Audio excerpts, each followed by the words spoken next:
After 3 years together, Sarah told me she needed some time apart. "I'll reach out when I'm ready," she said softly, her voice calm but distant. I didn't argue, just gave a quiet nod and let her walk out, choosing to believe she meant what she said. But a few days later, everything changed. A post from her cousin popped up on social media. A photo of Sarah on the beach.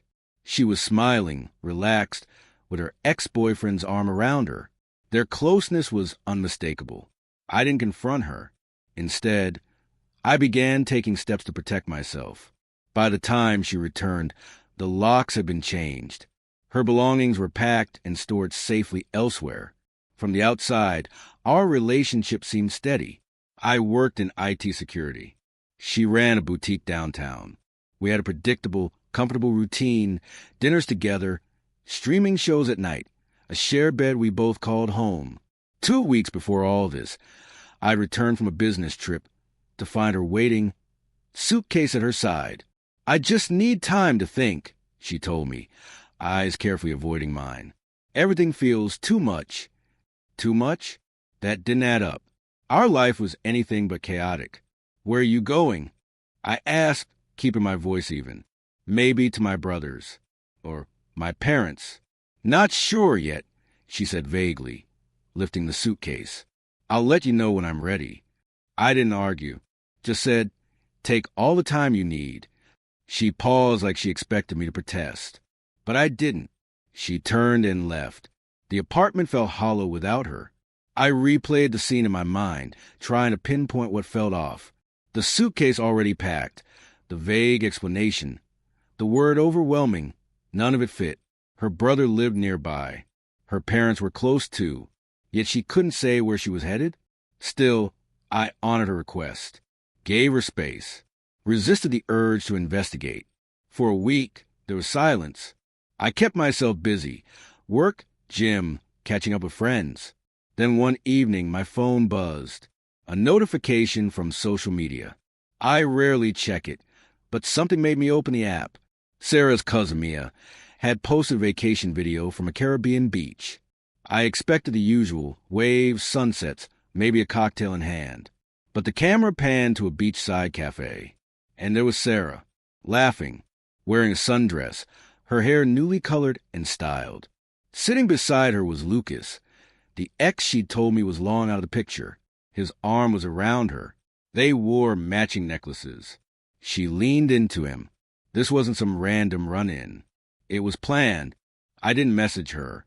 Didn't leave a comment. I made a plan. First, the car.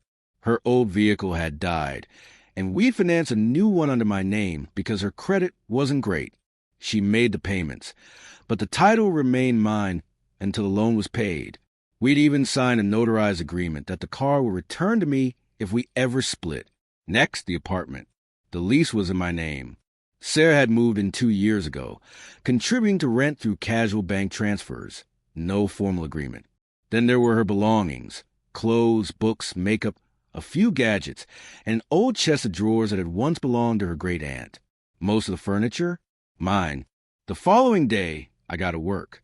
I called the DMV to check on the car title, reached out to the bank to review the loan status, rented a storage unit for a month, and bought moving supplies. Then I spoke to my building manager. "My girlfriend's moving out," I explained. "I need the locks changed." She offered 2 options. They could rekey for a fee, or I could handle it and provide them a copy. I chose to do it myself. Also, I let them know Sarah no longer lived here. Since she wasn't on the lease, updating their records was quick. That weekend, with help from my sister, I boxed up Sarah's belongings. We packed everything carefully. Clothes folded neatly, electronics wrapped for protection, the chest padded and secured. I labeled each box and photographed the contents. Then we moved everything into the storage unit. I made a full inventory. The car was a bit trickier. Turns out, Sarah hadn't left it at her brother's like she said. It was sitting at an airport parking lot. I contacted the lot, showed proof of ownership, and picked it up. By day 10, everything was sorted. The car was back with me. The locks were changed. Her things were safe. And all accounts were secured. I hadn't spoken to her once. Then, on day 13, she texted, "Flying back tomorrow at 4. Miss you. Let's talk." I didn't reply. Just arranged to work from home the next day. At 5:30 p.m., I heard her key scrape against the lock, then a knock. I opened the door. She stood there, tan from the sun, smiling, rolling 2 suitcases beside her. The smile faded when she saw my face. "My key's not working," she said, confused. "It's not supposed to," I answered. "What's going on?" she asked, stepping closer. I stood firm in the doorway. "You wanted space. I'm giving it to you." She hesitated. "This isn't funny. I'm exhausted and—" "I'm not Lucas," I said. Her expression went pale. "I meant I'm just exhausted," she said. "You know what I meant." Without responding, I handed her an envelope. Inside was a key, a receipt, and an inventory list. "Your things are at secure storage on Oak Street, Unit 204, I said. "It's paid for through the end of the month. As for the car, per our signed agreement, it's mine." She stood there, stunned. "You went through my stuff?" "I packed it with care. Everything's accounted for, even the chest from your great-aunt." "This is still my home," she protested. "Actually, it's not," I replied calmly. "Your name isn't on the lease." I checked with both a lawyer and the building manager. "Legally, you have no claim to this space." Her tone shifted, softer now. "Where am I even supposed to go?" "You got options," I said. "Your parents, your brother, or maybe Lucas, assuming he still has space in the Caribbean." Her eyes flashed wide. "What are you talking about?" "Mia's beach video. You might want to tell her to be more careful about what she posts." Her expression hardened. "You had no right." "No right to what?" "Watch a public video. Respect your request for space. Stick to the terms of the car agreement." A neighbor walked past and gave a curious glance. Sarah lowered her voice. "Can we talk about this inside?" "We are talking," I said, holding firm. "This is what adults do. They communicate honestly and respect boundaries." "Fine," she snapped, the mask slipping. "Yes, I went to the Caribbean. Yes, it was with Lucas. It was a mistake. I felt lost, but I came back. For you. You came back to convenience," I said. "A place where most of the bills were handled. You in return for me." Tears welled in her eyes, but they felt practiced, too quick, too perfectly timed.